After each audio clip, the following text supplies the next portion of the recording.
¿Cómo están, amigos? Bienvenidos al aula virtual de Uninnova. En esta ocasión vamos a resolver el curso de razonamiento matemático, cuarto de secundaria, el tema 1, que es juegos de ingenio. Bien, vamos a empezar entonces con el problema 1. El problema 1, si te fijas, dice la pregunta: ¿qué parentesco tiene Juan con la hija de la esposa del único hijo de su madre? Bien, cuando tenemos problemas sobre parentescos, lo más recomendable es siempre empezar desde el final. Acá si tenemos a Juan, a ver, dice su madre, o sea, la madre de Juan, que le vamos a colocar acá, así, ya, ok. Dice, el hijo de su madre de Juan, pero dice, el hijo de su madre de Juan sería su hermano en este caso, pero fíjate aquí la pregunta dice, el único hijo de su madre. Juan es el único hijo de su madre, entonces este sería Juan, ¿de acuerdo? Ahora dice, la esposa del único hijo, sería entonces la esposa de Juan, si nos vamos a ponerlo por aquí. O sea, Juan está casado, dice, y dice, la hija de la esposa, o sea, que ellos dos tuvieron una hija. ¿Qué dice? ¿Y qué más dice? La hija de la esposa del único hijo de su madre, sería esta de aquí, ¿sí o no? ¿Y ella qué llegaría a ser de Juan? Su hija. Por lo tanto, la respuesta sería la hija. Ok.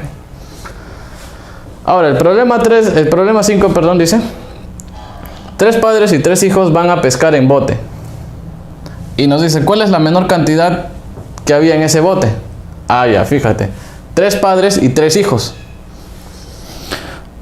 Si tú lees esto, lo primero que se vendrá a tu mente tal vez es que tengas este gráfico, ¿sí o no? Acá un varón con su hijo, otro varón con su hijo y otro varón con su hijo. ¿De acuerdo? Y tenemos, ¿no? Un padre, 2 y 3, 3 padres. Y tenemos hijo, hijo, hijo, 3 hijos. Pero, ¿qué pasaría si ahora esos los ponemos de esta forma? Vamos a hacerlo por aquí. Un varón, su hijo, el hijo de ese y el hijo del otro. Tenemos, este es hijo de este, ¿sí o no? El de aquí, hijo del de acá, y este hijo de este. Ah, tenemos 3 hijos. Y ahora fíjate, este padre de este, ¿sí o no? Padre de aquí y el padre de aquí. Tenemos 3 padres. 3 padres y 3 hijos. Justo lo que dice el enunciado. Pero ¿qué nos dice? ¿Cuál es la menor cantidad que había en ese bote? Acá tenemos 6 personas, ¿sí o no? Y aquí hay 4. Por tanto, ¿cuál sería la mínima? Exacto. Vamos a bajar esta parte. Y vamos a poner nuestro diagrama que hicimos aquí. Un hombre, su hijo. Y así. Por tanto, la respuesta sería que hay 4 personas. Ok. Ahora, la pregunta 6 nos dice... Bueno, la pregunta 6 no coloqué su enunciado. Vamos a ponerlo por aquí.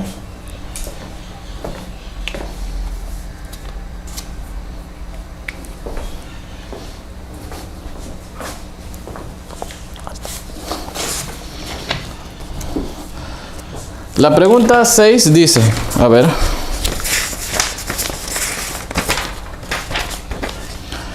colocar los números impares mayores siguientes a 7, o sea, estos números aquí, sin repetirlos, de manera que la suma de los 3 números ubicados en los círculos unidos por una recta, o sea, acá, acá y acá, unidos por una recta, sea siempre la misma y la máxima posible, dice. Ah, ya. Fíjate, acá tienes 7 circulitos, ¿sí o no? Entonces tienen que ser los 7 siguientes números de 7, que sería, impares también. 9, 11, 13, 15, 17, 19 y 21. Pero ahí nos están diciendo que la suma de los círculos unidos por líneas rectas tiene que ser la máxima posible. Claro, máxima posible. Cuando te dice máxima posible y tienes un diagrama de esta manera, recuerda que en la casilla del centro siempre va el número central de todas estas cifras, de todos estos números. Claro, siempre y cuando estén ordenados crecientes decreciente, que es lo mismo. Y por tanto, el número del centro, ¿cuál sería? El 15, ¿sí o no? Entonces el 15 va aquí. Pero también la pregunta nos dice que la suma de circulitos unidos por líneas rectas tiene que ser el mismo en todos. O sea, la suma de aquí tiene que ser igual a la suma de acá, igual a la suma de acá. Pero fíjate en estos números. 9 más 21, ¿cuánto da? 30, ¿sí o no? Claro, 30. 11 más 19, 30. 13 más 17, 30. Suman lo mismo. Entonces, en las casillas extremas vamos a poner los números anteriores y posteriores. Por ejemplo, se acaba el 9. ¿Aquí qué número tiene que ir? El 21, ¿sí o no? Si aquí ponemos el 11, ¿aquí qué número tiene que ir? 19. Y bueno, el último par que queda sería 13 y 17. Bien. ¿Y qué nos pide el problema? Determinar dicha suma. Bueno, vemos que todos suman lo mismo, ¿sí o no? ¿Sí? Entonces, por lo tanto, la suma, ¿cuánto sería? Puedes coger cualquier distribución. Ponemos 9 más 15 más 21 y eso nos da 45. ¿Sí? Esa sería la respuesta en la pregunta 6. Ahora, la pregunta 8 nos dice: en una reunión familiar se encuentran presentes un bisabuelo, dos abuelos, una abuela, tres padres, dos madres, dos suegros, dos nueras, dos nietos, un bisnieto y tres hijos. Y nos dicen cuántas personas como mínimo hay en dicha reunión familiar. Bien, aquí tenemos también otro problema de parentesco, ¿sí o no? Lo que tienes que hacer primero es fijarte en los datos extremos, por así decirlo. Fíjate, dice que hay un bisabuelo y hay un bisnieto. Por tanto, ¿cuántas generaciones tendrían que haber? 4. O sea, tenemos acá el bisabuelo. Este bisabuelo tiene un hijo. Este hijo tiene también a la vez un hijo. Y este también tiene su hijo. ¿De acuerdo? Muy bien. Ahí tenemos, este es bisabuelo de este, ¿sí o no? ¿De acuerdo? Muy bien. Ahora fíjate el siguiente. Dice que hay dos abuelos. ¿Sería necesario dibujar a otras dos personas? No, porque fíjate. Este de aquí es abuelo de este, ¿sí o no? El de aquí es abuelo de este de aquí. Por tanto, hay dos abuelos. Vamos a tacharlos. Ahí ya encontramos un bisabuelo y dos abuelos. Dice también que hay una abuela. ¿Sí? Como dice que hay una abuela, lo más recomendable es que esté aquí. O sea, el hijo del de aquí tiene a su esposa. Y fíjate, este de aquí es abuela del de acá. Si no, vamos a ponerlo así para que lo vean mejor.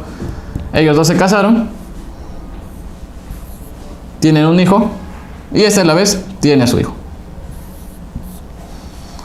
Ella es abuela de él, ¿sí o no? Por tanto, ya hay una abuela. Ahora, dice que también hay tres padres. Ah, pero fíjense, él es padre de él, ¿sí o no? ¿Sí? Él es padre del de aquí. Y este a su vez es padre del de acá. Ya hay tres padres, por tanto, no hay que dibujar otras tres personas. Tenemos tres padres. Y dice que hay dos madres. Ella, fíjate, es madre de este, ¿sí o no? Hay una madre, faltaría otra. Y lo más recomendable es que sea la madre de este de aquí. Entonces, significa que este hijo tiene a su esposa y ellos a la vez tuvieron un hijo. Y fíjate, ella es madre de este. Ella es madre del de acá. Por tanto, hay dos madres. También dice que hay dos suegros. Claro, fíjate. Él es suegro de ella. Y este de aquí es suegro de ella. Hay dos suegros entonces. El siguiente dice que hay dos nueras. Ahora fíjate, ella es nuera de este. Ella de aquí es nuera de él. Por tanto, también hay dos nueras. Nos dice que hay dos nietos. Y tampoco sería necesario dibujar otras dos personas, porque fíjate, Él es nieto de este. Y él es nieto del de aquí. También hay 2 nietos. Dice que hay un bisnieto. Bueno, ya sabemos que él es bisnieto de este. Por tanto, hay un bisnieto. Y dice que hay 3 hijos. Y tampoco vas a dibujar a otras 3 personas, a otros 3 hombres, ¿no? ¿Por qué? Él es hijo de él. Este de aquí es hijo de él. Y este es hijo de aquí. Hay 3 hijos entonces. Por tanto, ¿cuántas personas como mínimo habría? Cuentas, 1, 2, 3, 4, 5, 6. Por tanto, hay 6 personas. Esa sería la respuesta en la pregunta 8. Ahora la pregunta 10 nos dice: con 6 cifras diferentes seleccionadas de los números naturales del 2 al 8, allá, o sea, desde el 2, 3, 4, 5, 6, 7 y 8. Dice, completar el siguiente esquema, este esquemita que tenemos aquí, de modo que la primera cifra sea un múltiplo de 2. La primera y segunda formen un múltiplo de 3. Y así sucesivamente como vemos acá. O sea, estas 2 cifras tienen que ser un múltiplo de 4, las 2 de aquí un múltiplo de 6, esta es múltiplo de 5 y esta es múltiplo de 7. Bien, aquí lo único que vas a tener que hacer es aplicar tus conocimientos de aritmética. Vamos a empezar con este, fíjate. Estos 2 números tienen que ser múltiplos de 5. Y por tu curso de aritmética, para que un número sea múltiplo de 5, ¿qué tiene que cumplir? Que tiene que acabar en 0 o en 5, ¿sí o no? Pero estos son los únicos números que nos están dando. Por tanto, ¿qué número iría aquí? El 5, ¿sí o no? Bien, vamos a tacharlo. Ahora, fíjate aquí. Estas 2 cifras dicen que tienen que formar un múltiplo de 6. Para que sea múltiplo de 6, ¿qué tiene que cumplirse? Que tiene que ser un número par y múltiplo de 3 al mismo tiempo. Entonces, esta cifra de aquí, fíjate, tiene que ser un número par, ¿sí o no? Significa que las únicas posibilidades son 2, 4, 6 y 8. Pero también tiene que cumplir que esas 2 cifras tienen que formar un múltiplo de 3, ¿sí o no? Entonces, ¿con cuál de estas formas un múltiplo de 3? 5 y 2, 52, no puede ser. 5 y 4, 54, puede ser. 56, no. 58, tampoco. Por tanto, sería nada más el 4. Ahora, aquí fíjate. Estos 2 números de aquí tienen que formar un múltiplo de 7. Pero ya tienes un 4, o sea que este número está entre 40 y 49. Por tanto, ¿qué números son los... ¿Qué número mayor de 40 y menor que 49 es los únicos que pueden cumplir? Son el 42 y el mismo 49. Pero aquí no hay 9. ¿Pero qué hay? Hay 2, ¿sí o no? Por tanto, aquí tiene que ser 2. Ahora, nos dice que este número de aquí, fíjate, el primero tiene que ser un múltiplo de 2. ¿Y cuáles son los únicos que quedan que pueden ocupar este lugar? El 6 y el 8, ¿sí o no? A ver, vamos a intentar con el 6. Si ponemos el 6 aquí, a ver, lo tachamos. Nos dice que el siguiente tiene que... Estas 2 cifras tienen que formar un múltiplo de 3. Bueno, ya tú sabes por aritmética que tiene que cumplir un número para que sea un múltiplo de 3. Entonces, ¿qué número hay que colocar aquí para que pueda cumplirse que es múltiplo de 3? El mismo 3 nada más, ¿sí o no? Porque aquí ya tiene 6. Entonces este tiene que ser 3. Y dice que esto tiene que ser múltiplo de 4, estas 2 cifras. Pero los únicos valores que quedan son el 7 y el 8. O sea, si pones 7 acá, tendrías 37. Y 37 no es múltiplo de 4. Entonces lo único que queda sería 8. Si colocas el 8, tendrías 38. Pero 38 tampoco es múltiplo de 4. Entonces, ¿qué pasó aquí? Ah, simple. Aquí tenía que ir el 6 o el 8. Con el 6 no funcionó, entonces la única posibilidad que queda sería el 8. Y si colocamos el 8 ahí, ¿qué número tiene que ir acá para que sea múltiplo de 3? El 7. Entonces aquí, ¿qué número tendría que ir? El 6, ¿sí o no? Porque es el único que queda. ¿Sí? Entonces ya está completa ese recuadro. ¿Y qué nos dice la pregunta? ¿Cuál es la cifra que no se emplea? Que no se emplea en esta distribución. Bueno, fíjate las cifras y fíjate los números posibles. ¿Cuál es la única que queda en el aire? Sería el 3. Esa sería la respuesta. Y bueno amigos, eso fue todo por hoy. Conmigo será hasta otra ocasión.